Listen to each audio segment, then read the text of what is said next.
Hello tout le monde! Pour cette vidéo, j'ai décidé de faire un personnage que j'avais envie de faire depuis super longtemps. J'ai l'impression que je vous dis ça à chaque vidéo, mais je vous jure que c'est vrai. En fait, Halloween, c'est vraiment le moment pour moi de me lâcher, de m'éclater, de faire tout ce que je veux.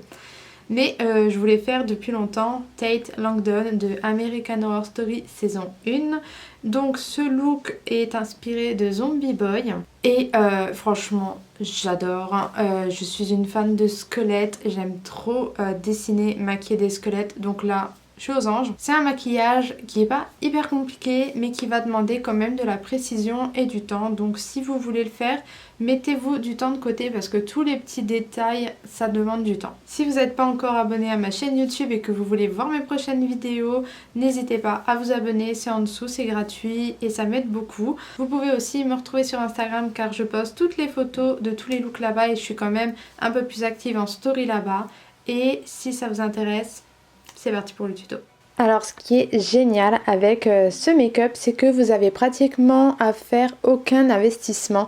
Il n'y a pas besoin de lentilles, il n'y a pas besoin de perruque, c'est autant pour les hommes que pour les femmes. Il y aura juste besoin d'un fard à l'eau noir, vous en trouvez un peu partout. Vous allez chez Leclerc, vous allez chez Jour de Fête, chez Cultura, il y a du fard à l'eau noir. Si vous n'en avez pas et que vous êtes motivé, vous pouvez prendre un liner. Moi, je vais quand même unifier mon teint, mais vous n'êtes pas obligé. Donc je vais mettre mon fond de teint, j'ai pas besoin de mettre d'anti-cerne mais je vais poudrer mon fond de teint. Et je vais faire aussi un petit peu mes sourcils parce que moi j'ai des petits trous dans mes sourcils mais je vais pas les plaquer, rien du tout, juste un petit peu de crayon aux endroits où il manque des poils. Donc là avec le crayon à sourcils, moi c'est quelque chose que je fais mais vous n'êtes pas obligé si vous êtes sûr de vous. En fait j'aime bien faire les marquages avant de venir avec le fard à l'eau parce que si je me trompe, et ben au moins avec les marquages au crayon à sourcils j'ai juste à enlever un petit peu avec le doigt et ça part. Par contre, si vous vous trompez avec le fard à l'eau, il faudra tout recommencer.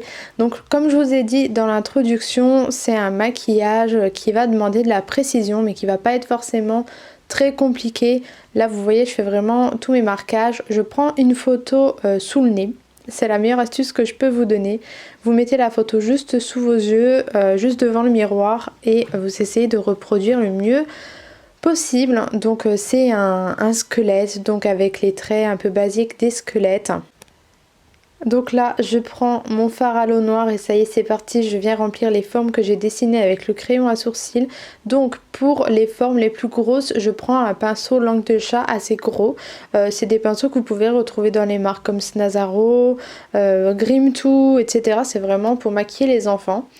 Et pour les endroits un petit peu plus précis, je prends un pinceau liner. Le mien vient de chez Morphe. Il est vraiment génial. Je l'utilise tout le temps et pas que pour les maquillages artistiques. Il est vraiment bien. Donc moi, ce que je vous conseille, c'est de prendre appui, de mettre votre coude sur une table. Ça empêche de trembler, ça sert à avoir un petit peu plus de précision. C'est ce que je fais moi en tout cas et ça m'aide beaucoup.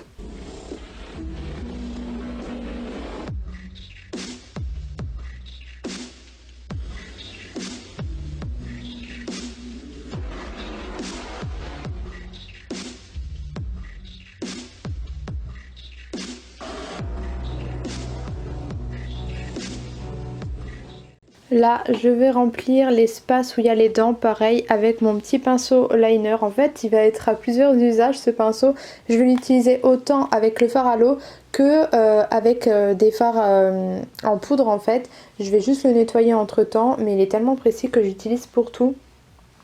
Donc là, je remplis au niveau des joues. Ce que je vous conseille aussi, c'est de ne pas faire des formes n'importe comment, n'importe où.